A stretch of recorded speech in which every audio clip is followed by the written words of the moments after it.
الحمد للہ وکفی سلام علی عبادہ الذین اصطفی اما بعد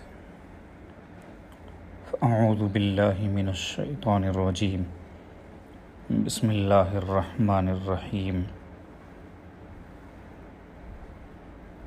فلا تخشوہم واخشونی سبحان ربک رب العزت عما یصفون سلام علی المرسلین والحمد للہ رب العالمین اللہم صل علی سیدنا محمد وعلی آل سیدنا محمد وبارک وسلم اللہم صل علی سیدنا محمد وعلی آل سیدنا محمد وبارک وسلم اللہم صل علی سیدنا محمد وعلی آل سیدنا محمد وبارک وسلم۔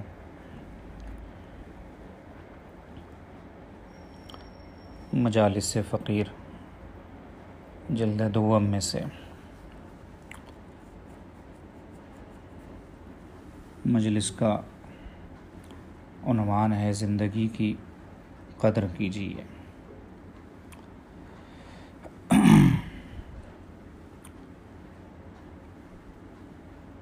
خشیت الہی۔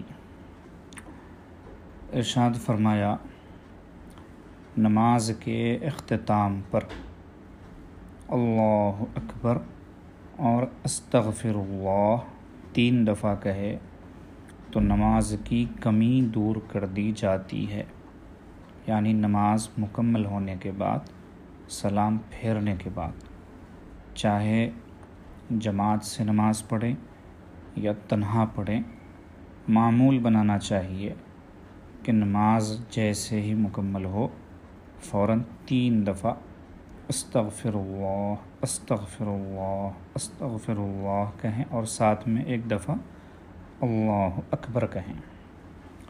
اس سے نماز میں جو کمی بیشی ہوئی ہوگی، اور یقیناً ہوتی ہے کہ ہم کہاں اور پیارے اللہ کے دربار میں نماز کا تحفہ کہاں، ہماری نمازیں تو پتہ نہیں کتنی ملاوٹ والی اور گناہوں سے، باطن کی گندگیوں سے کتنی آلودہ نمازیں ہوتی ہیں، تو وہ اللہ کے دربار میں پہنچنے کے قابل ہی نہیں ہیں۔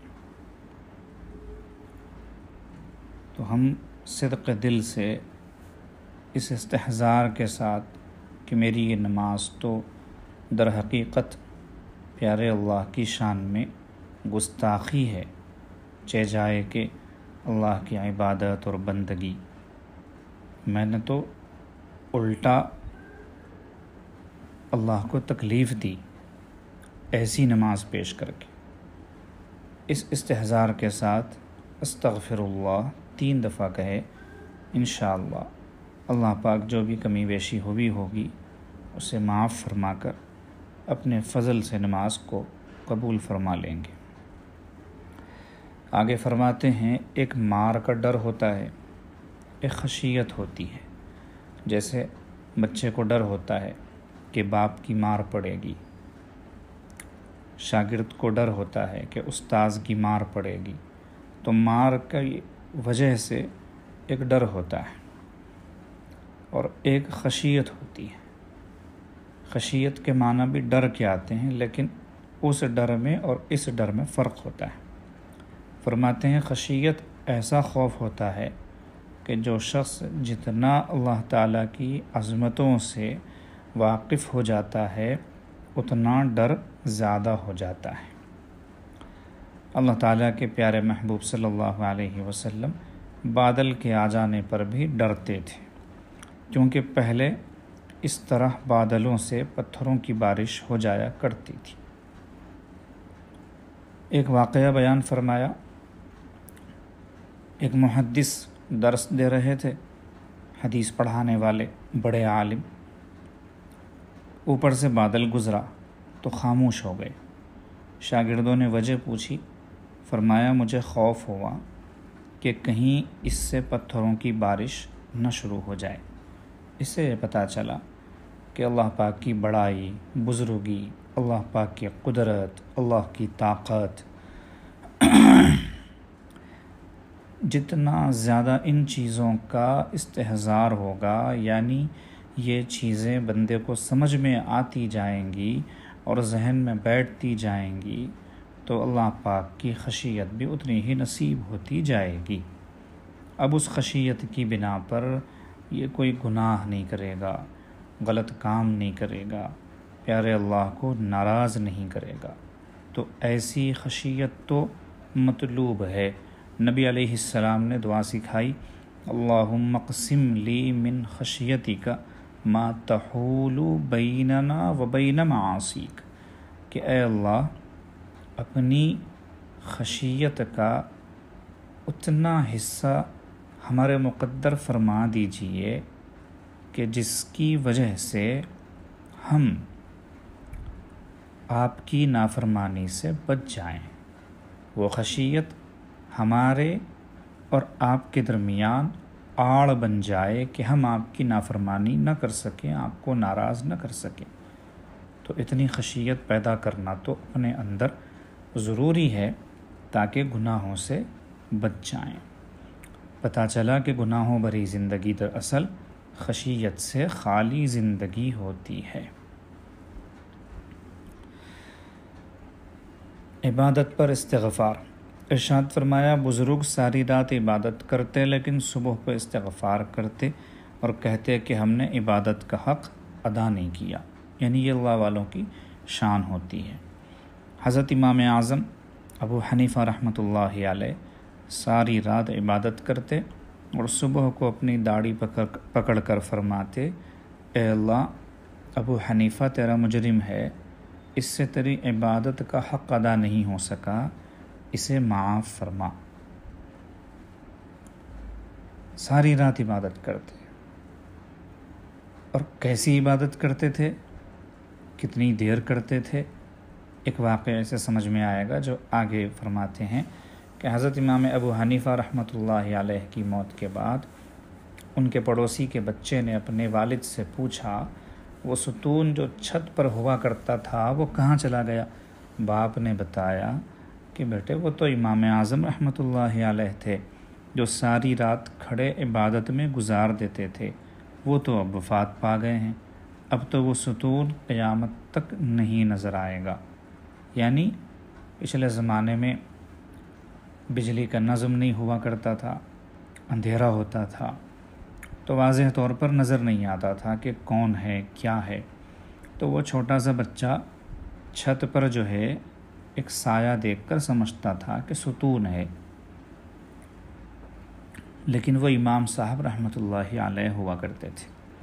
تو اس نے پوچھا اپنے والد سے کہ وہ ستون نظر نہیں آ رہا، تو والد نے یہ جواب دیا کہ وہ تو امام صاحب تھے جو ساری رات عبادت کیا کرتے تھے۔ تو ساری رات عبادت کر کے یہ حال تھا کہ صبح اللہ کے دربار میں استغفار کرتے تھے کہ آپ کی عبادت کا حق ادا نہیں ہو سکا۔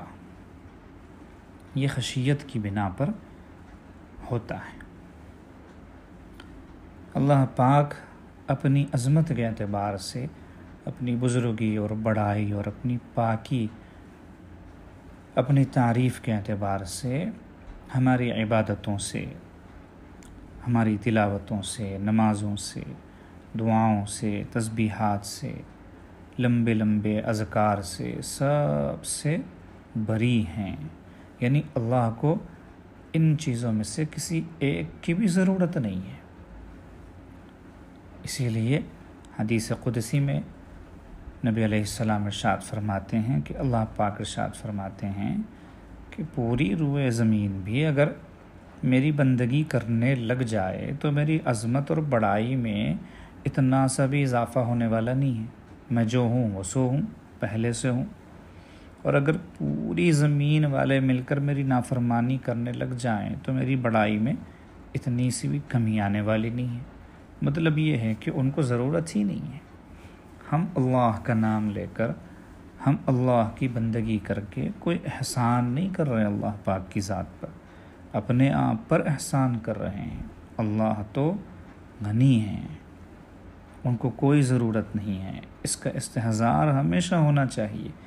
اس استحضار کی برکت سے یہ فائدہ ہوگا کہ کبھی ہمیں اپنی عبادتوں پر ناز نہیں ہوگا کہ ہم اتنی عبادت کرتے ہیں، اتنی عبادت کرتے ہیں، اتنے پارے پڑھتے ہیں، اتنے گھنٹے مراقبہ کرتے ہیں، اتنی ہزار تسبیحات درود شریف کی پڑھتے ہیں وغیرہ وغیرہ۔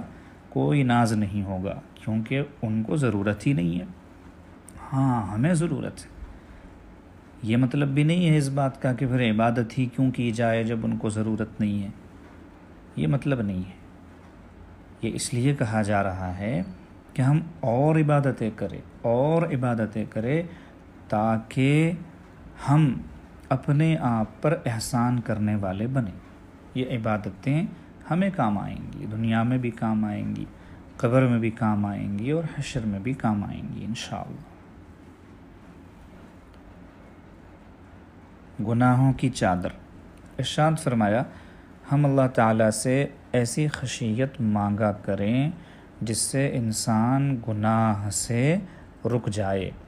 ہم تو گناہ کو مکھی کی طرح سمجھتے ہیں، بس ہاتھ مارا اور اڑا دی۔ بعض علماء نے لکھا ہے کہ کوئی گناہ صغیرہ نہیں ہے کیونکہ نافرمانی ہی ہوتی ہے، خواہ کتنی ہی چھوٹی ہو۔ ہمارے دلوں میں خشیت اس لیے پیدا نہیں ہوتی کیونکہ دل پر گناہوں کی چادر چڑھی ہوئی ہوتی ہے۔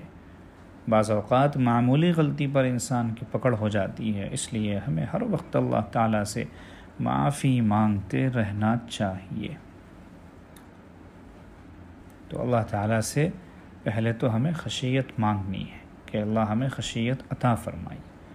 خشیت عطا ہو جائے گی تو گناہ کو گناہ سمجھے گا، گناہوں کی خرابی، گناہوں کے نقصانات، ان پر ملنے والی سزا، اس کی خطرناکی، یہ سب ذہن میں بیٹھے گی، پھر گناہ سے بچنا آسان ہوگا۔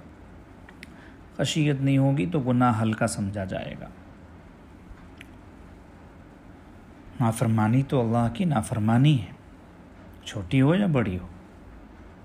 جیسے کسی بزرگ نے فرمایا کہ یہ مت دیکھ کہ گناہ صغیرہ ہے یا کبیرہ، بلکہ یہ دیکھ کہ تو کتنے بڑے محسن اعظم کی نافرمانی کر رہا ہے۔ تو گناہوں کی چادر جو چڑھی ہوئی ہے نا دل پر، اس کی وجہ سے خشیت پیدا نہیں ہوتی۔ جو زیادہ اللہ پاک سے معافی مانگتا رہتا ہے اس کے گناہ اتنا ہی معاف ہوتے رہتے ہیں۔ جب نبی علیہ السلام جیسی عظیم المرتبہ شخصیت یہ فرمائے کہ انی لاستغفر اللہ فی الیوم 70 مرۃ، کہ میں دن بھر میں 70 مرتبہ اللہ سے معافی مانگتا رہتا ہوں، تو ہم اور آپ کو کس حد تک اور کتنا زیادہ اللہ پاک کے دربار میں معافی کا سوال کرتے رہنا چاہیے، اندازہ لگا لیجیے۔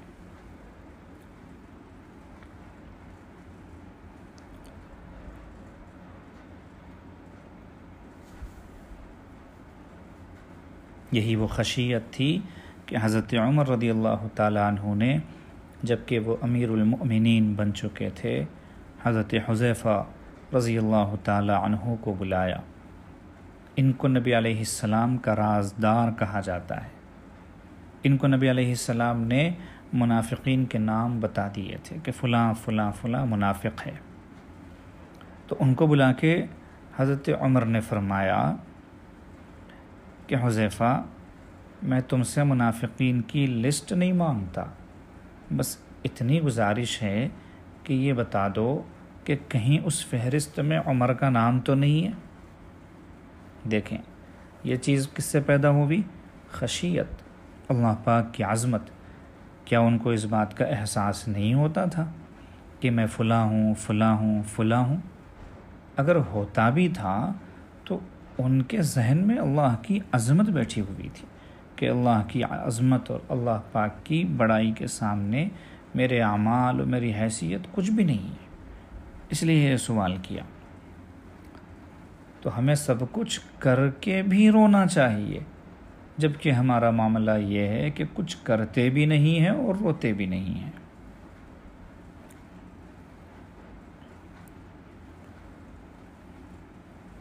شیطان کی کوشش۔ ہماری مثال تو ایسے ہے جیسے کہ کسی کے پاس پونجی کم ہو اور اسے سامان زیادہ خریدنا ہو۔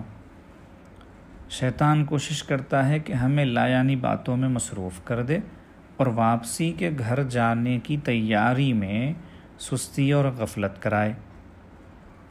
ہمیشہ کام کرتے وقت، بات کرتے وقت یہ سوچیں کہ یہ کام یا یہ بات قبر حشر میں ہمارے کام آئے گی۔ اگر دل کہے کہ کام نہیں آئے گی تو اسے چھوڑ دیں۔ پیسے جیب میں ہے 100 روپے اور چیزیں خریدنے میں لگا ہے 1000 روپے کی، تو ظاہر سی بات ہے اس کو کیا کہا جائے گا۔ تو شیطان ہمارے ساتھ یہی کرتا ہے۔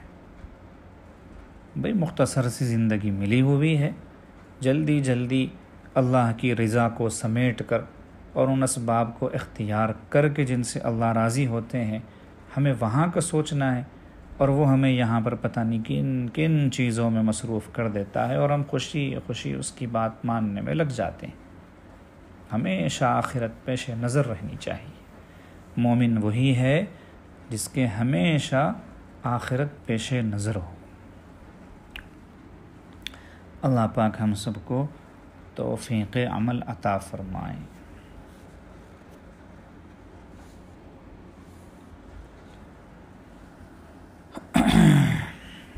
دیکھو بھائی، دن گزرتے جا رہے ہیں، دن ختم ہوتا ہے، رات آ جاتی ہے، پھر اگلا دن شروع ہو جاتا ہے، پھر یہ دن مہینوں میں بدل جاتے ہیں، مہینے سالوں میں بدل جاتے ہیں، اور پھر دیکھتے دیکھتے انسان اپنی زندگی کے آخری مرحلے تک پہنچ جاتا ہے۔ ہم اپنی اپنی عمروں کو سوچیں کہ ہماری زندگی کے کتنے سال گزر چکے ہیں، غور کریں، اور پھر یہ سوچیں کہ ہم نے ان سالوں میں کیا کمایا اور کیا گنوایا۔ احتساب کریں، اپنا خود جائزہ لیں، اپنے آپ سے سوال کریں۔ پتہ چلے گا کہ ہم نے اگر کچھ کمایا بھی ہے تو وہ اپنی عمر کے حساب سے بہت کم ہے، اور بھی بہت کچھ کمایا جا سکتا تھا، بہت کچھ حاصل کیا جا سکتا تھا، لیکن ہم نے غفلتوں میں اپنی زندگی گنوائی۔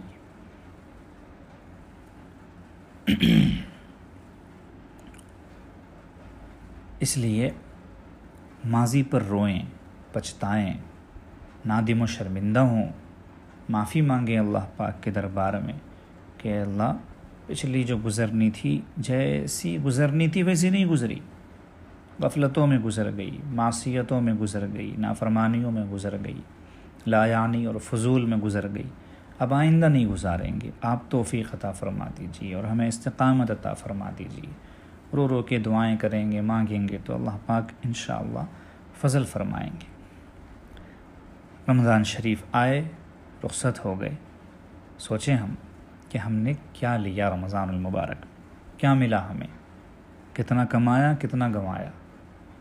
پھر رمضان المبارک کے بعد، عید کے بعد ویسی ہی زندگی ہماری شروع ہو گئی، جو رفتار بے ڈنگی پہلے تھی سو اب بھی ہے۔ تو پہلے جیسے تھے ویسے ہی ہو گئے۔ ایسے لگتا ہے کہ جیسے رمضان المبارک گویا اسپیڈ بریکر ہو، چل رہے تھے سواری پر سوار ہو کر، اسپیڈ بریکر آیا، سواری سلو ہو گئی، آہستہ ہو گئی، پھر اسپیڈ بریکر پار کر لیے، پھر سواری ویسے ہی چلنے لگی۔ تو پہلے ہماری زندگی گناہوں کے اعتبار سے فل اسپیڈ کے ساتھ چل رہی تھی، ماہ مبارک آئے تو تھوڑا سا رک گئے، ہم سلو ہو گئے، پھر جیسے ہی ماہ مبارک رخصت ہوئے تو پھر معاملہ شروع ہو گیا وہی، اور وہی فل اسپیڈ کے ساتھ گناہ جاری ہو گئے۔ کیا فائدہ؟ کئی سارے سالکین ہیں جو ماہ مبارک کے بعد یہی میسج کرتے ہیں کہ ماہ مبارک میں جو کیفیت تھی وہ اب نہیں رہی۔ بھئی کیفیت تو انسان کی ہمیشہ ایک نہیں رہتی، ظاہر سی بات ہے۔ ماہ مبارک کی مثال ایسی ہے اللہ پاک کی رحمتوں کے نزول کے اعتبار سے کہ 11 مہینے ایک طرف اور وہ ایک مہینہ ایک طرف۔ 11 مہینوں میں جو رحمتیں اترتی ہیں ان کو آپ سمجھ لیں کہ سمندر سے اٹھایا ہوا قطرہ، اور ماہ مبارک میں جو رحمتیں نازل ہوتی ہیں وہ بقیہ پورا سمندر۔ شیاطین کو قید کر دیا جاتا ہے، ہر طرف باد بہاری چلنے لگتی ہے، تو الگ ہی رنگ ہوتا ہے ماہ مبارک کا۔ تو ظاہر سی بات ہے کہ کیفیت میں فرق ہوگا ماہ مبارک میں اور ماہ مبارک کے علاوہ دیگر مہینوں میں، لیکن کیا کیفیت وہ نہ رہنے سے ہم گناہ میں لگ جائیں گے، ہم اللہ کو ناراض کرنے میں پڑ جائیں گے؟ ہم کیفیت کے بندے تھوڑی ہیں۔ جیسے کہا عاجز نے کئی دفعہ کہ عبد اللطف نہیں بننا ہے، عبد اللطیف بننا ہے، یعنی اللطیف اللہ پاک کے ناموں میں سے ایک نام۔ تو ہم اللہ کے بندے ہیں، لطف کے بندے تھوڑی ہیں کہ مزہ آیا تو کریں گے، مزہ نہیں آیا تو نہیں کریں گے۔ تو اگر کیفیت محسوس نہ ہو کوئی بات نہیں، اور زیادہ ثواب ملے گا مشقت اٹھانے کا اور اللہ پاک کے گناہوں سے، نافرمانی سے بچنے کا، اللہ پاک کی ناراضگی سے بچنے کا، گناہوں سے دور رہ کر زندگی گزارنے کا، ڈبل ثواب مل جائے گا۔ مشقت اٹھانے کا الگ ملے گا اور نافرمانی سے بچنے کا الگ ملے گا۔ رمضان المبارک میں تو مشقت کچھ نہیں ہو رہی تھی، ماحول تھا، سبھی لوگ بچ رہے تھے گناہوں سے، ہم بھی بچ گئے، تو صرف گناہوں سے بچنے کا ثواب ملا۔ لیکن اب گناہوں سے بچنے پر جو مشقت ہوگی، تکلیف ہوگی، اس کا الگ سے ثواب ملے گا۔ اس لیے کیفیت کے پیچھے نہ پڑیں، ہم اللہ کے بندے ہیں اور اللہ کا حکم ہمیں پورا کرنا ہے۔ جب دل کہے گا تب بھی کریں گے، جب دل نہیں کہے گا تب بھی کریں گے، ہر حال میں کریں گے۔ اس لیے پریشان بالکل نہ ہوں، اپنی زندگیوں کو تبدیل کرنے کی کوشش ہمیشہ کرتے رہیں۔ باقی انسان ہیں تو گناہ ہو جاتے ہیں، تو ہو جانے کی صورت میں توبہ تلافی کی اللہ پاک نے شکل باقی رکھی ہے۔ موت سے پہلے تک توبہ کا دروازہ کھلا ہوا ہے، ہم توبہ کریں، روز صبح اٹھ کر توبہ کریں، روز رات میں سونے سے پہلے توبہ کریں، اسی میں زندگی تمام ہو جائے۔ آخر میں اللہ پاک دیکھیں گے کہ میرا بندہ نفس و شیطان سے لڑتے لڑتے اپنی زندگی ہار رہا ہے، اللہ پاک عین موقع پر رحمت کا معاملہ فرما دیں گے اور بخشش ہو جائے گی۔ اور کیا چاہیے ہمیں؟ کر نفس کا مقابلہ ہاں بار بار تو، 100 مرتبہ بھی ہار کے ہمت نہ ہار تو اللہ پاک دیکھیں گے کہ یہ بندہ نفس سے لڑتا رہا اور مجھے ناراض کرنے سے اپنے آپ کو بچانے کی کوشش کرتا رہا، تو اللہ پاک فضل فرما دیں گے انشاءاللہ، آخر وقت میں کام بن جائے گا۔ کوشش تو کریں، ہم کوشش ہی نہیں کرتے، ہاتھ پہ ہاتھ دھرے بیٹھے رہتے ہیں اور سوچتے ہیں کہ یوں ہی کام بن جائے، تو کیسے کام بنے گا؟ اللہ پاک دیکھنا بھی تو چاہتے ہیں کہ بندہ میرے لیے کیا کر رہا ہے۔ اس لیے مہینہ چاہے جو بھی ہو، حال چاہے جو بھی ہو، موسم چاہے جیسا بھی ہو، تنگی ہو، خوشحالی ہو، بیماری ہو، صحت ہو، فراغت ہو یا مشغولی ہو، کچھ بھی ہو، ہر حال میں ہمیں اللہ کا بندہ بن کر رہنا ہے۔ یوں سمجھ لیں کہ راہ سلوک میں داخلہ لے کر اللہ کی محبت اور معرفت کا یہ جو راستہ ہے نا، اس میں داخلہ لے کر اگر یہ کیفیت ہمیں نصیب نہیں ہوئی کہ ہمیں ہر حال میں اللہ کا بندہ بن کر رہنا نہیں آیا، تو پھر ہم نے راہ سلوک سے کچھ بھی حاصل نہیں کیا۔ یہ بات اچھی طرح ذہنوں میں رکھیں، ہر حال میں اللہ کا بندہ بن کر رہنا ہے۔ بہت سارے لوگوں نے جو احوال چل رہے ہیں صحت کے اعتبار سے، صحت کے جو مسائل ہیں، وبا کا جو معاملہ ہے، اس کے پیش نظر بھی پوچھا ہے، سوال کیا ہے کہ امید ٹوٹ رہی ہے، پریشان ہو رہے ہیں، تنگ دستی کی وجہ سے یا خاندان میں مختلف لوگوں کے بیمار ہونے کی وجہ سے، فوت ہو جانے کی وجہ سے، تو ہم کیا کریں؟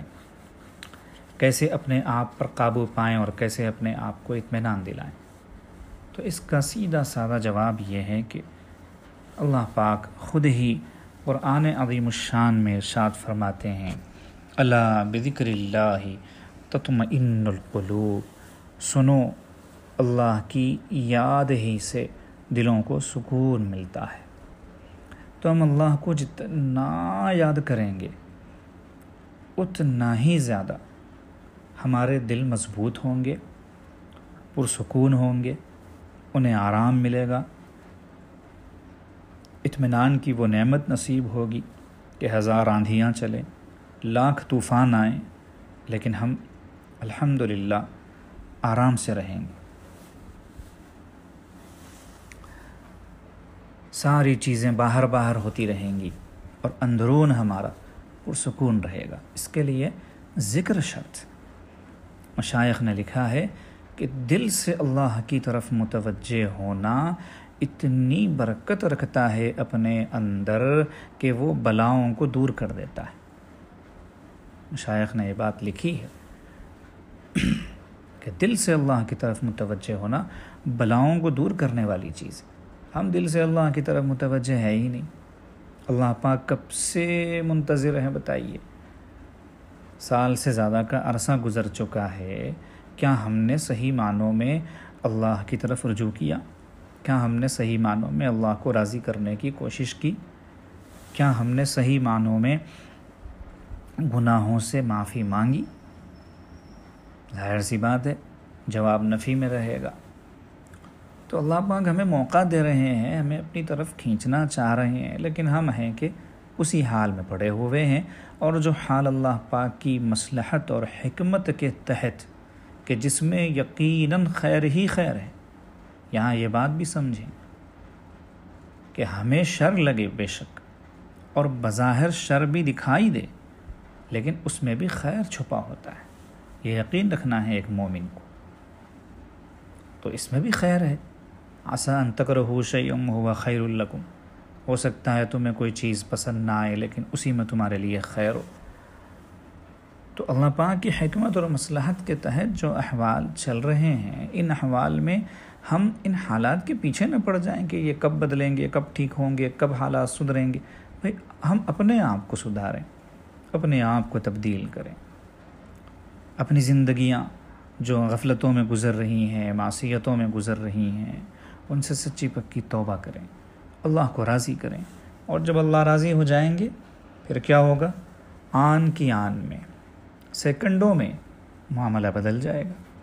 یہ خزاں کی فصل کیا ہے، فقط ان کی چشم پوشی، وہ ابھی نظر کر دیں ابھی بہار آ جائے، ان کے لیے تو کوئی دقت نہیں ہے نا۔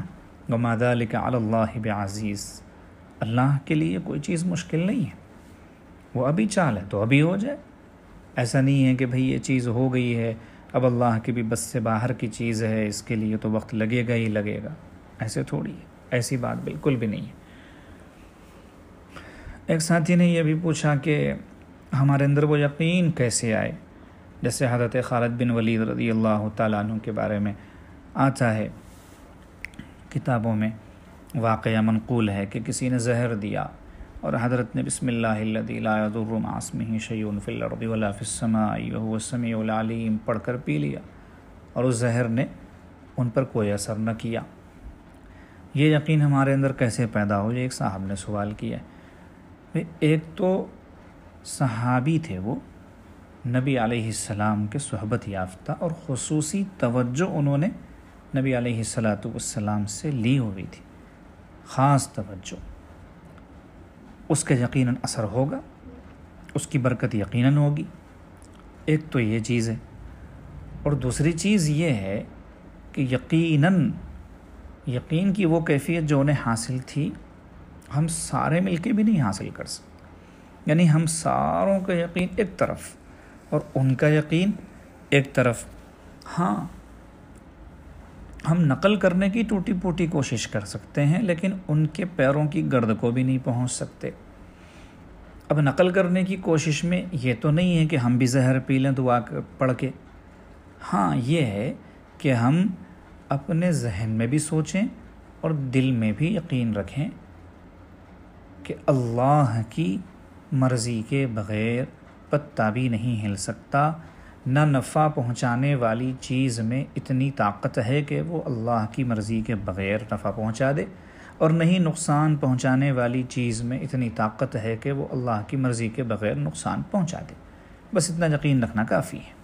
لا نافع الا اللہ لا ضار الا اللہ، کہ نفع کوئی نہیں دے سکتا سوائے اللہ کے، نقصان کوئی نہیں پہنچا سکتا سوائے اللہ کے.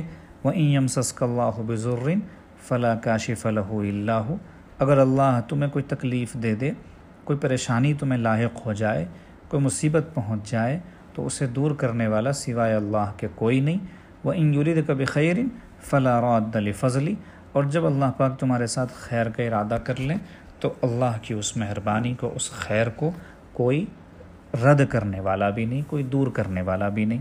یعنی وہ خیر اور وہ مہربانی، وہ بھلائی ہمیں مل کر رہے گی. تو بس اس کا یقین ہو ہمارے دل میں. اور ڈر اور خوف جو ہے وہ عموماً موت کے خیال سے ہوتا ہے کہ پتہ نہیں مر جائیں گے. مرنا تو ایک دن ہے ہی، لیکن مرنے کے خیال سے ڈر یہ صحیح نہیں ہے.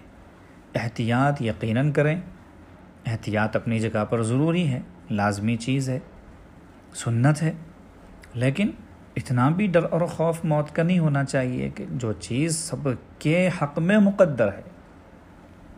کہتے ہیں کہ دنیا میں آنا ایسا روگ ہے، دنیا میں آنا ایسا روگ ہے، روگ کا مطلب مرض، ایسا روگ ہے کہ جس کا علاج موت کے سوا کچھ نہیں. دنیا میں آئے ہیں تو موت مقدر ہے، وہ تو جائیں گے ہی جائیں گے، لیکن اس کے ڈر سے پریشان ہو جانا، ہیبت کھا جانا، اور دنیا میں جیتے ہوئے بھی گویا مردہ بن کر جینا، یہ غلط بات ہے. اور سب سے زیادہ حیرت کی بات یہ ہوتی ہے کہ بندہ موت سے ڈرے بھی اور گناہ بھی کرے. یہ کیسے ہو سکتا ہے بھائی؟ اگر واقعتاً موت کا ڈر ہے تو گناہوں سے بچیں. موت کا بھی ڈر ہے، گناہ بھی کر رہے ہیں، تو پتہ چلا کہ موت کا ڈر نہیں ہے، شیطان سر پر سوار ہے. اور یاد رکھیں موت کا ڈر اس کو ہی زیادہ ہوتا ہے جو گناہوں بھری زندگی گزارتا ہے. جو مومن کامل ہوتا ہے، جو اللہ کی فرما برداری میں وقت گزارتا ہے، اس سے موت کا ڈر نہیں ہوتا. اس لیے نافرمانی سے بچیں. خلاصہ یہی ہے اس کا کہ نافرمانی سے بچیں، خوب ذکر کریں، خوب اللہ کو یاد کریں. یہ جو کثرت ذکر ہے ساری بیماریوں کا علاج ہے. یاد رکھیں ہر بیماری کا علاج ہے کثرت ذکر. لوگ بس ذکر کی کثرت نہیں کرتے اور پریشان رہتے ہیں، سارے مسائل کا جو حل ہے اس کی طرف توجہ نہیں کرتے اور ہمیشہ شکایتیں کرتے رہتے ہیں. تو ظاہر سی بات ہے شکایتیں کیسے دور ہوں گی؟ ماہ مبارک میں تو خوب ذکر کی پھر بھی توفیق مل گئی، ماہ مبارک کے جانے کے بعد پھر وہی حال. بزرگوں نے فرمایا جس کے 2 دن ایک جیسے گزر گئے وہ گھاٹے میں ہے. ہمارے تو پتہ نہیں کتنے دن ایک جیسے گزر گئے. ہر دن ترقی ہوتی رہنی چاہیے، ہر دن. کس اعتبار سے ترقی؟ اللہ کے قرب کے اعتبار سے، اللہ کی معرفت حاصل کرنے کے اعتبار سے، اللہ کی محبت ہمارے اندر آنے کے اعتبار سے ہر دن ترقی ہوتی رہنی چاہیے. اور یہ ترقی کیسے ہوگی؟ کثرت ذکر سے ہوگی اور گناہوں سے بچنے سے ہوگی. ان چیزوں کا خاص خیال ہم رکھیں گے تو انشاءاللہ اللہ پاک کی مدد بھی ہمارے ساتھ میں رہے گی. جو تو ہی نہ چاہے تو بہانے ہزار ہیں، اگر ہم ہی نہ چاہیں تو پھر ہمیں بہانے اور باتیں ہزاروں مل جائیں گی. اور شیخ بھی تھوڑی دیر کے لیے مطمئن ہو جائے گا کہ ہاں یہ بندہ واقعتاً معذور ہے، لیکن وہ ہے کہ معذور کہ نہیں ہے اللہ ہی بہتر جانے. اس کا نقصان تو پھر اسی کو ہوگا. اس لیے جو بھی زندگی ہمارے پاس ہے ہم اس کو غنیمت جانیں، ایک ایک لمحے کو غنیمت جانیں، ایک ایک سیکنڈ کو غنیمت جانیں. بالخصوص ایسے دور میں جب کہ موت اتنی سستی ہو گئی ہے، اتنی سستی ہو گئی ہے کہ ہم نے اپنی اپنی زندگیوں میں ہر ایک کی جتنی بھی عمر ہے اتنا زیادہ موت کو گھومتے پھرتے دیکھا ہے. شہروں میں، گاؤں دیہاتوں میں، سڑکوں پر، پوری دنیا میں عالمی اعتبار سے اتنا زیادہ گھومتے پھرتے دیکھا ہے موت کو کہ اتنے لوگ مرے جا رہے ہوں. یقیناً نہیں دیکھا. تو ہم اس سے سبق لیں. نبی علیہ السلام کا ارشاد گرامی ہے کفا بالموت واعظا. نصیحت کرنے والا چاہیے، واعظ کرنے والا چاہیے تو موت کافی ہے اس کے لیے، موت سے نصیحت حاصل کر لے، یعنی دوسروں کو مرتا ہوا دیکھ کر نصیحت حاصل کر لے، عبرت حاصل کر لے، سدھر جائے۔ جیسے کہ حسن بصری رحمۃ اللہ علیہ کا ارشاد گرامی ہے کہ والد کے جنازہ اپنے کاندھوں پر لے جائے اور دفن کر کے آئے، اور پھر بھی اس کا دل مردہ رہے، پھر بھی اسے اللہ کی طرف رجوع نصیب نہ ہو، اس سے بڑا بد نصیب کوئی نہیں۔ اور اس لیے سچی پکی توبہ کا عہد کریں، اللہ کو منانے کی پوری کوشش کریں، اللہ کو راضی کرنے کی کوشش کریں۔ ہمارا کام تو بس کوشش کرنا ہے، باقی اس کوشش کو انجام تک پہنچانا یہ اللہ ہی کا کام ہے۔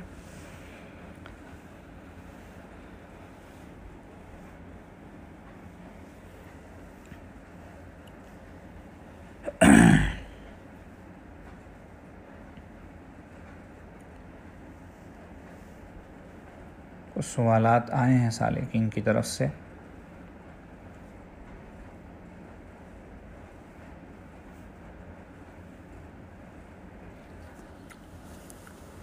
ایک صاحب پوچھ رہے ہیں کہ ٹائمر لگا کر مراقبہ کر سکتے ہیں کیا؟ موبائلوں میں ٹائمر آتا ہے، یعنی آپ اس کو بٹن آن کر دیں تو سیکنڈ سے بھی نیچے ایک درجہ ہوتا ہے، وہ بھی گنتا ہے تو وہ لگا کر اگر بیٹھ جائیں گے اور پھر آنکھ کھلے گی تو پتہ چلے گا کہ اتنے گھنٹے، اتنے منٹ، اتنے سیکنڈ ہم نے مراقبہ کیا ہے۔ تو کر سکتے ہیں، کوئی حرج نہیں ہے، تاکہ آپ کو اور شوق حاصل ہو، اور رغبت آپ کی بڑھے، اور ہمت ملے آپ کو کہ میں نے 1 گھنٹہ کر لیا، اب کل سے اور کروں گا۔ بس اوقات ہوتا یہ ہے کہ آدمی اچھا خاصا وقت مراقبہ کر لیتا ہے، لیکن گھڑی نہیں دیکھنے کی وجہ سے اسے پتہ نہیں چلتا کہ اس نے کتنی دیر مراقبہ کیا ہے، تو اس کی ہمت پست ہو جاتی ہے۔ تو شروع میں ایسے لگانے میں حرج نہیں ہے، اس طرح لگا کر بیٹھنے میں یا گھڑی دیکھ کر بیٹھنے میں۔ پھر بعد میں ایک وقت آتا ہے کہ بندے کو 24 گھنٹے بھی کافی نہیں ہوتے، پوری زندگی بھی کافی نہیں ہوتی۔ جتنا مراقبہ کرتا جاتا ہے اس کو اتنا ہی ایسے محسوس ہوتا ہے کہ وہ وقت کم دے رہا ہے۔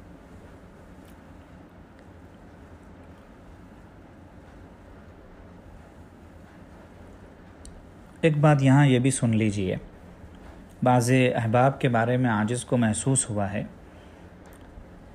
کہ وہ ایسی عبادتیں شوق سے کرتے ہیں جن میں ان کا دل زیادہ لگتا ہے، جیسے بعض لوگ تلاوت قرآن مجید خوب شوق سے کرتے ہیں، اس میں کیونکہ ان کا دل بہت لگتا ہے، ان کو مزہ آ رہا ہوتا ہے، انہوں نے ٹارگٹ بنایا ہوا ہوتا ہے کہ روزانہ اتنے پارے پڑھنے ہیں، تو اس میں مزہ آتا ہے تو کر رہے ہوتے ہیں، لیکن مراقبہ نہیں کرتے بھی ہیں تو منٹوں کا کرتے ہیں۔ وجہ اس کی یہ ہوتی ہے کہ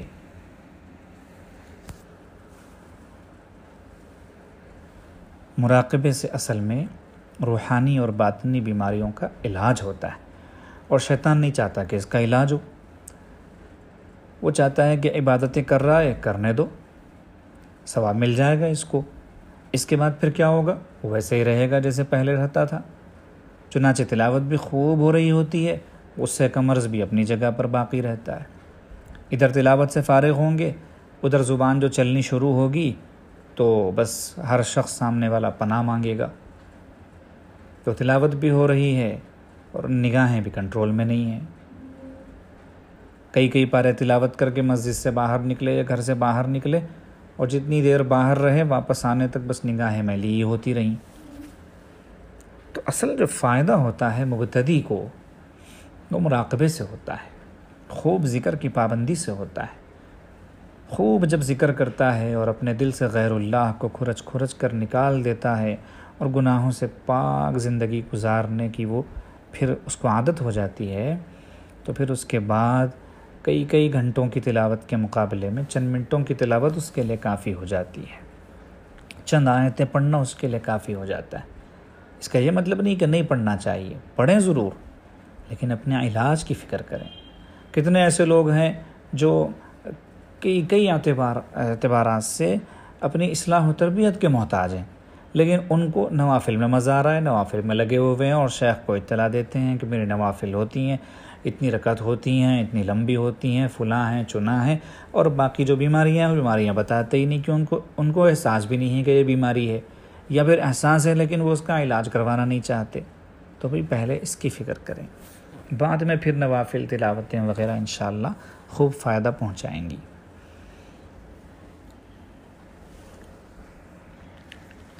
یہ اس لیے کہا ہم نے کہ بہت سارے لوگ مراقبے میں ابھی بھی بہت پیچھے ہیں، جبکہ دیگر اعتبارات سے ماشاءاللہ ٹھیک ہیں، لیکن مراقبے کے اعتبار سے بہت پیچھے ہیں، جس کی وجہ سے روحانی امراض میں ابھی بھی گرفتار ہیں. ایک سوال یہ ہے، ایک صاحب پوچھ رہے ہیں کثرت استغفار کی مقدار کیا ہے؟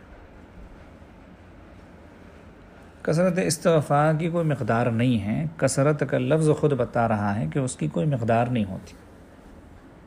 نبی علیہ السلام نے فرمایا میں 70 مرتبہ استغفار کرتا ہوں. یہاں تمام محدثین کرام نے فرمایا ہے کہ 70 سے مراد 70 کا عدد نہیں ہے، 70 کی گنتی، بلکہ کثرت مراد ہے. خوب استغفار کرتے رہیں. اب خوب میں کسی دن مثال کے طور پر 1000 بار ہو جائے، کسی دن 2000 بار ہو جائے، کسی دن 5000 بار ہو جائے، تو جتنا آپ کر سکیں اسی کو کثرت سمجھیں. اب اس میں کثرت استغفار سے مراد یہ نہیں ہے کہ ہمیشہ تسبیح لے کر بس پڑھتے رہیں استغفر اللہ ربی من کل ذنب واتوب الیہ. یہ تو معمول کے اعتبار سے جو بتاتے ہیں مشائخ، اپنے اپنے اعتبار سے جو بھی بتایا جائے سالکین کو اس کے مطابق عمل کرنا چاہیے. بقیہ جہاں کثرت استغفار سے مراد، اور جہاں جہاں بھی کثرت استغفار کا لفظ آتا ہے وہاں مراد یہ ہے کہ ہمیشہ دل سے اللہ کی طرف متوجہ رہیں، نادم ہوتے رہیں، معافی مانگتے رہیں. جیسے بیٹھے تھے اچانک اٹھ رہے ہیں، اے اللہ، دل سے، زبان سے کہنے کی بھی ضرورت نہیں، اللہ معاف فرما دیجیے، بہت گنہگار بندہ ہوں، بہت ناراض کرتا ہوں آپ کو، بہت تکلیف دیتا ہوں، پیارے اللہ معاف فرما دیجیے. اٹھتے بیٹھتے چلتے پھرتے، کسی سے بات کرتے ہوئے، کسی سے ملتے ہوئے، آتے ہوئے جاتے ہوئے، یہ کثرت استغفار ہے.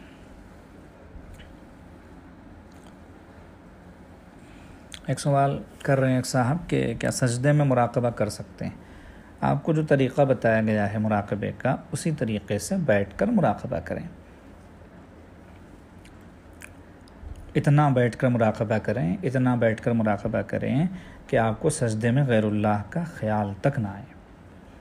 چاہے جائے کہ آپ خود سے سجدے میں غیر اللہ کو یاد کریں، آپ کو غیر اختیاری طور پر بھی سجدے میں غیر اللہ کا خیال نہ آئے. اتنا بیٹھ کر مراقبہ کریں. ایک سوال ہے کہ کیا ہم روزانہ امامہ اس نیت سے باندھ سکتے ہیں کہ سنت بھی ادا ہو، گناہوں سے بچے رہیں؟ امامہ بے شک سنت ہے، اور سنت کی نیت سے سبھی کو باندھنا چاہیے. یہ کوئی مخصوص وقت کی سنت نہیں ہے امامہ کہ نماز پڑھاتے وقت امامہ باندھا جائے، فلاں وقت میں باندھا جائے. اب اس میں ہر ایک کی اپنی طبیعت ہوتی ہے، تو اس طبیعت کے اعتبار سے کوئی ہمیشہ باندھتے ہیں، کوئی کبھی کبھی باندھتے ہیں.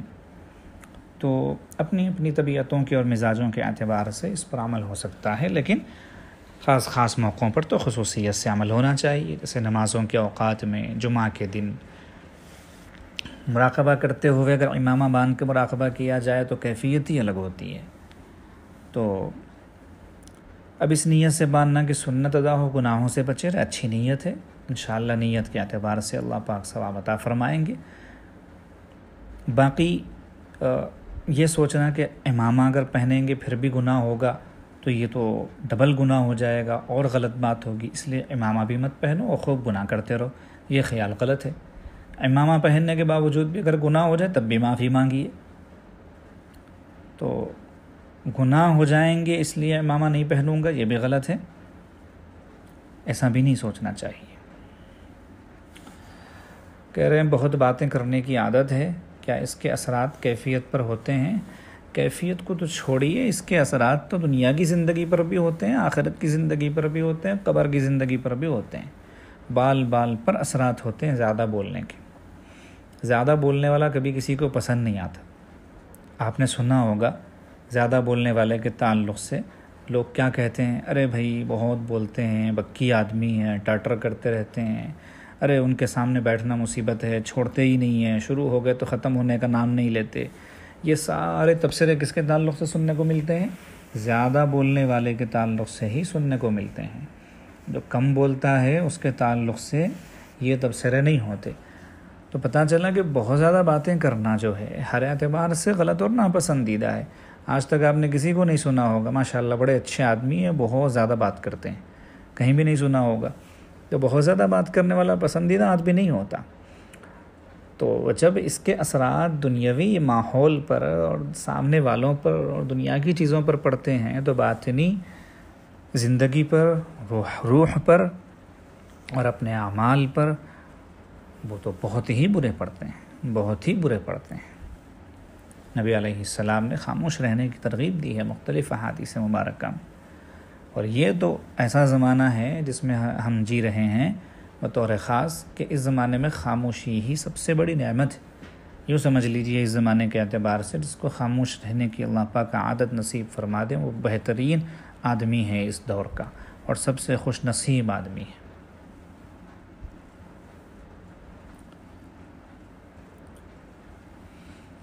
ایک سوال جو اس سے پہلے بھی کئی دفعہ لوگ کر چکے ہیں مختلف عنوانات سے, مختلف طریقوں سے, کہ کلاس میں جو ہے لڑکیاں بھی ہوتی ہیں اور پڑھانے والی جو ٹیچرز ہیں وہ بھی خواتین ہوتی ہیں, تو دیکھنے کا معاملہ کیسے ہوگا؟ کبھی نہ کبھی تو دیکھنا ہی پڑتا ہے, کسی نہ کسی موقع پر تو نظر اٹھ ہی جاتی ہے, کیا کریں؟ تو کئی دفعہ یہ بات بتائی جا چکی ہے کہ دیکھنے کا تعلق جو ہے وہ آنکھ سے ہے اور بات کرنے کا تعلق زبان سے ہے, لینے دینے کا تعلق ہاتھ سے ہے, سننے کا تعلق کان سے ہے. تو وہ اگر کہیں تو ان کی زبان کا استعمال ہوگا, آپ کے کان کا, اس میں آنکھ کا تو دخل نہیں ہے. وہ کچھ دیں آپ لیں تو ان کے ہاتھوں کا استعمال ہوگا, آپ کے ہاتھوں کا استعمال ہوگا, اس میں بھی آنکھ کا کوئی عمل دخل نہیں ہے. تو بغیر آنکھ کا استعمال کی سب کچھ ہو سکتا ہے. دیکھنا کیا ضروری ہے؟ یہ ہمارے ذہنوں میں ہے کہ دیکھے بغیر کام نہیں چلے گا, یہ ہمارے ذہنوں میں ہے. اب جب ہم نے طے کر لیا کہ دیکھے بغیر کام نہیں چلے گا تو انسان کی سوچ کا اس کی زندگی پہ اثر پڑتا ہے. تو ظاہر سی بات ہے پھر اس کا کام دیکھے بغیر چلے گا بھی نہیں. جتنے حضرات کو یہ خیال ہے کہ ہم دیکھے بغیر کیسے کریں, ان سے اتنا کہنا ہے کہ ذرا 40 دن, زیادہ نہیں, 40 دن پریکٹس کریں, اچھی طرح مشق کریں کہ بغیر دیکھے مجھے یہ معاملات نمٹانے ہیں. انشاءاللہ عادت بھی ہو جائے گی, کام بھی بن جائے گا اور اس مصیبت سے جان بھی چھوٹ جائے گی. مشائخ نے لکھا ہے کہ کسی اچھی عادت کو اپنے اندر لانے کا بہترین طریقہ تجربے سے جو ثابت ہوا ہے وہ یہ ہے کہ 40 دن تک اس عمل کی پریکٹس کی جائے. جیسے مثال کے طور پہ کسی آدمی کو زیادہ بولنے کا مرض ہے, 40 دن خاموش رہنے کی عادت ڈالے. انشاءاللہ 40 دن کے بعد اللہ تعالیٰ وہ خاموش رہنے کی جو اچھی صفت ہے اس کو اس کی طبعی عادت بنا دیں گے. یعنی وہ طبعی اعتبار سے خاموش رہنے والا بن جائے گا, اس کو کوئی دقت پیش نہیں آئے گی خاموش رہنے میں. ایسے ہی جو بندہ 40 دن بدنگاہی سے بچنے کی پوری کوشش اور اہتمام کرے, اللہ پاک 40 دن کے بعد بچنا اس کے لیے بہت آسان کر دیں گے. اب وہ چاہے گا بھی تو اس کو پھر بدنگاہی کا کوئی جو ہے خیال نہیں آئے گا. تو اللہ پاک طبعی عادت بنا دیں گے. ہر اچھی عادت کو اپنے اندر لانے کا ایک بہترین ذریعہ ہے. ایسے ہی بری عادت کو نکالنے کا بھی عہد کر لے کہ 40 دن اس بات کی پوری کوشش کروں گا کہ غصے کو کنٹرول میں کروں گا. تو 40 دن کے بعد انشاءاللہ اس کا غصہ جو ہے وہ خود بخود کم ہو جائے گا. تو یہ ایک طریقہ ہے, اس کے مطابق عمل کریں پھر بتائیں. ورنہ اپنی طرف سے کچھ کرنا ہی نہیں چاہتے اور سوالات کرتے ہیں تو پھر اس سے فائدہ نہیں ہوتا. ہاں, اس میں بعض اوقات لوگ کہتے ہیں کہ اعتراض ہوتا ہے کہ کیوں نہیں دیکھ رہے ہو, تو صاف کہو کہ ہماری شریعت میں دیکھنا حرام ہے اور یہ آپ کے احترام میں ہے, آپ کی اس میں ذلت نہیں ہے. ہم آپ کو نہیں دیکھ رہے اس لیے کہ آپ کی عزت ہے ہمارے دل میں, اس لیے نہیں دیکھ رہے ہیں. تو اچھا ہی اثر ہوگا. ایک بھی واقعہ ایسا نہیں ہے کہ نہیں دیکھنے والوں کا برا اثر ہوا ہو.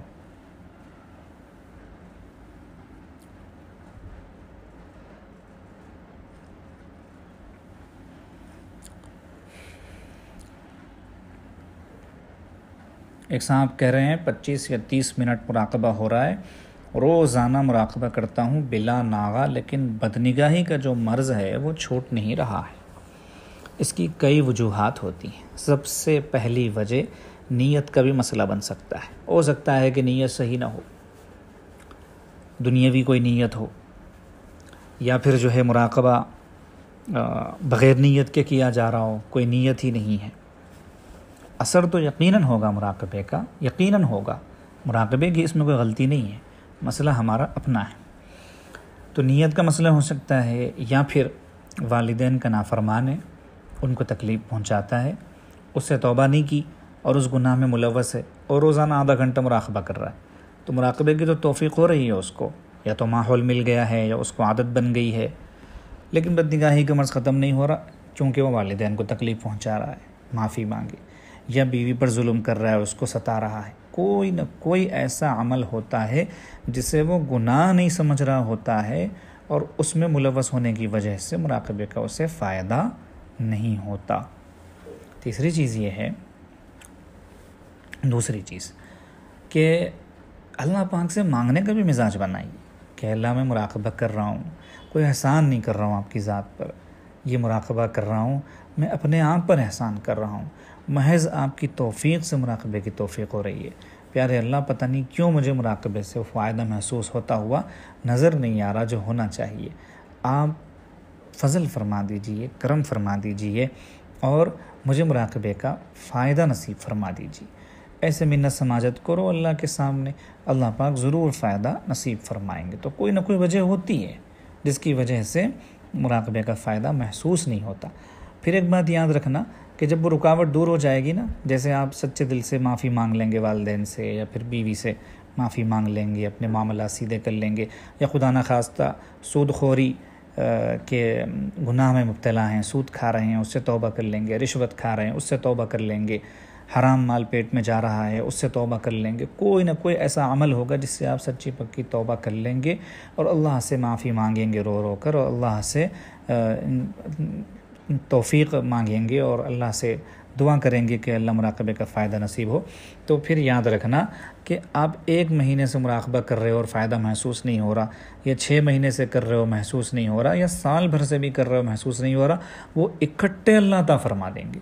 یعنی سال بھر سے جو فائدہ نہیں ہوا 1 رات میں ہو جائے گا، 6 مہینے سے جو نہیں ہوا وہ 1 رات میں ہو جائے گا۔ تو یہ کریں، انشاءاللہ پھر مراقبے کا فائدہ یقیناً آپ کو محسوس ہوگا۔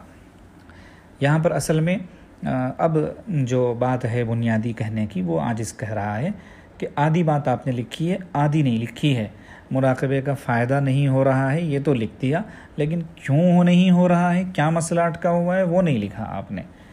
بے شک اتنا تو لکھا ہے کہ بد نظری ہو رہی ہے، لیکن اندر اور کیا چھپا ہوا ہے وہ بتانا چاہیے۔ باطنی بیماریاں اور روحانی گندگیاں جب تک ہم اپنے مشائخ کے سامنے کھولیں گے نہیں، کام نہیں بنے گا۔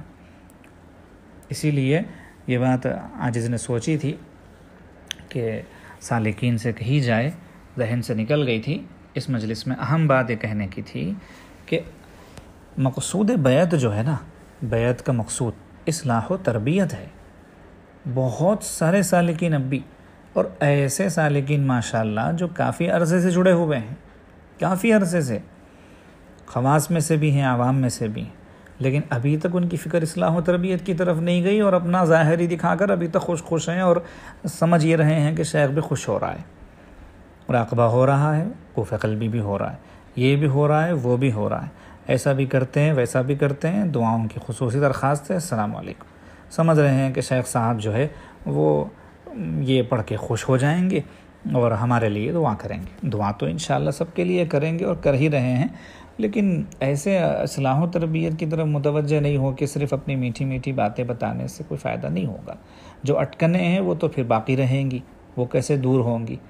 اللہ ماشاءاللہ شاید ہی کوئی ہو، انگلیوں پر گنے جا سکتے ہیں وہ لوگ جو اپنی واقعتاً اصلاح و تربیت کرواتے ہیں اور اس طرح کا رابطہ کرتے ہیں اور میسج میں اپنی باتیں سب بتاتے ہیں اور علاج دریافت کرتے ہیں، اللہ ماشاءاللہ، ورنہ اکثر و بیشتر اپنے آپ کو بس بایزید بستامی، جنید بغدادی اور شبلی سمجھتے ہیں اور کوئی اصلاح و تربیت کی بات نہیں بتاتے، بس ذکر و اذکار کی بات بتائیں گے، اچھی اچھی باتیں بتائیں گے، بہت سارے تو خواب سنائیں گے۔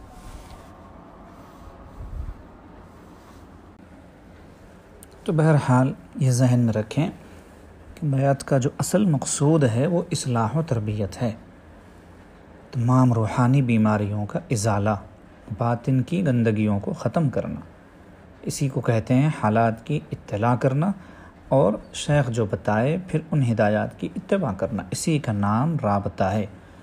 جہاں معمولات لکھے ہوئے ہیں کارڈ پر یا بتائے گئے ہیں، وہاں رابطہ شیخ کے آگے لکھا ہوا ہے اپنی اصلاح کی غرض سے شیخ سے مستقل رابطے میں رہنا۔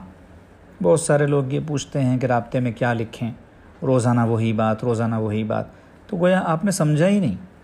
آپ یہ سمجھ رہے ہیں کہ رابطے کا مطلب ہے مراقبہ ہو رہا کہ نہیں ہو رہا لکھو، کتنا ہو رہا لکھو، اور بس اوراد و اذکار تسبیحات وغیرہ کی تفصیل بتاؤ، بس اتنا ہی ہے۔ ایسا نہیں ہے، آپ نے رابطے کی حقیقت کو سمجھا ہی نہیں، اس لیے یہ پوچھ رہے ہیں۔ رابطہ شیخ کا مطلب یہ ہے کہ اپنے بارے میں کچا چٹا سب بتاؤ اور علاج دریافت کرو، اور جب ضرورت پیش آئے تب پھر فوراً جو ہے رابطہ کر لینا۔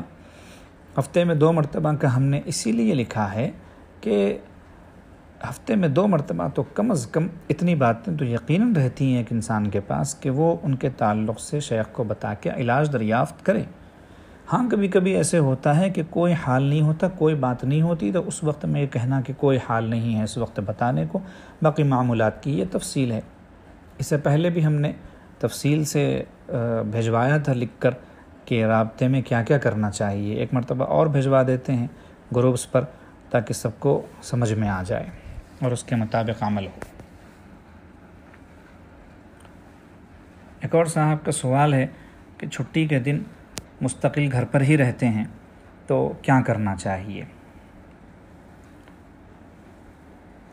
ظاہر سی بات ہے کہ کچھ کریں یا نہ کریں، یہ ضرور کریں کہ لایانی میں وقت ضائع نہ ہو، گناہوں میں وقت برباد نہ ہو، اللہ کی ناراضگی میں کوئی لمحہ نہ گزرے۔ ہمارے مشائخ نے یہی بات ارشاد فرمائی ہے کہ ایک سالک کی علامت اور پہچان یہ ہوتی ہے کہ وہ ہر گھڑی ہر لمحہ اس فکر میں رہتا ہے کہ اس لمحے میں کہیں میں اپنے اللہ کو ناراض تو نہیں کر رہا ہوں۔ ہاں، امام شافعی رحمۃ اللہ علیہ کی ایک بات ہے کہ تم اپنے آپ کو نیکی کے کاموں میں لگا کر رکھو، ورنہ نفس تمہیں برائی کے کاموں میں لگا دے گا، تو خالی بیٹھنے والا شیطان کا شکار ہو جاتا ہے۔ اسی لیے تلاوت کریں، تسبیح پڑھیں، کوئی دینی کتاب کا مطالعہ کریں، یا دنیاوی ہی صحیح کسی جائز اور ضروری کام میں لگیں، خوب مراقبہ کریں۔ جو لوگ مصروفیات کی بنا پر مراقبہ نہیں کر پاتے تو چھٹی کے دن وہ قضا کریں۔ روزانہ 15 منٹ ہی کر پاتے ہیں تو ہر دن کے 15 منٹ کو جوڑیں، اور جتنے گھنٹے جڑ جائیں وہ چھٹی کے دن پورے کر لیں۔ اس طریقے سے اپنا وقت گزاریں۔ معمولات کی پابندی کے بعد بھی کیفیت نہیں بن رہی، اس کیفیت کا مطلب کیا ہے وہ آپ سمجھائیے۔ آپ میں سے اکثر پتہ نہیں کیا کیفیت کا لفظ جو ہے یاد کر لیے ہیں، اور ہر ایک شخص بس اسی پریشانی میں رہتا ہے کہ کیفیت نہیں ہے، کیفیت۔ اب یہ کیفیت کا مطلب کیا ہوتا ہے اللہ جانے۔ کوئی صاحب کیفیت سے یہ سمجھتے ہوں گے کہ جب وہ مراقبہ کریں تو انہیں جنت الفردوس خواب بیداری ہی میں نظر آ جائے خواب کے بجائے، اور بعض لوگ کیفیت کا مطلب یہ سمجھتے ہوں گے کہ وہ جیسے جیسے مراقبہ کرتے جائیں ویسے ویسے زمین سے کچھ دور اوپر اٹھتے جائیں، یہاں تک کہ عرش پہ پہنچ جائیں بیٹھے بیٹھے ہی۔ پتہ نہیں کیا سمجھتے ہوں گے۔ بار بار عاجز نے یہ کہا ہے کہ کیفیت نہیں دیکھی جاتی، اثرات دیکھے جاتے ہیں، اثرات۔ آپ لطیف قلب پر مراقبہ کر رہے ہیں مثال کے طور پر 6 مہینے سے، آپ کی نگاہ قابو میں آئی؟ اگر قابو میں آ گئی تو الحمدللہ، شکر ادا کیجیے اپنے اللہ کا کہ الحمدللہ لطیف قلب پر مراقبے کے اثرات ظاہر ہو گئے۔ یہ ہے، اثرات دیکھیں، کیفیت نہ دیکھیں۔ کیفیت کبھی کچھ رہے گی، کبھی کچھ رہے گی۔ مراقبے میں آپ کو یوں لگے جیسے آپ کانٹوں پر بیٹھے ہوئے ہیں تو کوئی بات نہیں، آپ کا جو معمول ہے 1 گھنٹہ مراقبہ کرنے کا، آدھا گھنٹہ مراقبہ کرنے کا، وہ معمول کر کے اٹھیے، اس کا فائدہ آپ کو یقیناً ہوگا انشاءاللہ، لیکن کیفیات کے پیچھے نہ پڑیے۔ اکثر اوقات مراقبے میں خراٹے آتے ہیں، یعنی نیند زیادہ لگ جاتی ہے، تو ظاہر سی بات ہے نیند کا بھی ایک کوٹا ہوتا ہے۔ ہمارے حضرت اکثر ارشاد فرماتے ہیں دنیا میں کوئی چیز لامحدود نہیں ہے، ہر چیز کا ایک کوٹا ہے، حتیٰ کہ وساوس جو آتے ہیں نا مراقبے میں، حضرت فرماتے ہیں ان کا بھی کوٹا ہوتا ہے، ایک دن وہ ختم ہو جاتے ہیں۔ 100 وساوس ہوں مثال کے طور پہ، روزانہ ایک وسوسہ ختم ہوتے ہوتے 100 دن میں 100 وسوسے ختم ہو جائیں گے۔ نیند دوسرا مرحلہ ہوتا ہے مراقبے کا دوسرا مرحلہ وساوس ختم ہونے کے بعد میں نیند کا شروع ہوتا ہے، پھر اس کا بھی کوٹا ختم ہو جاتا ہے، تو پھر اس کے بعد میں بس عجب مستی کا عالم ہوتا ہے، مراقبہ میں بیٹھتے ہیں اور میں ہوں اور اللہ ہوں، اللہ ہے والی کیفیت نصیب ہو جاتی ہے۔ اللہ پاک اپنے فضل سے توفیق عمل عطا فرمائے۔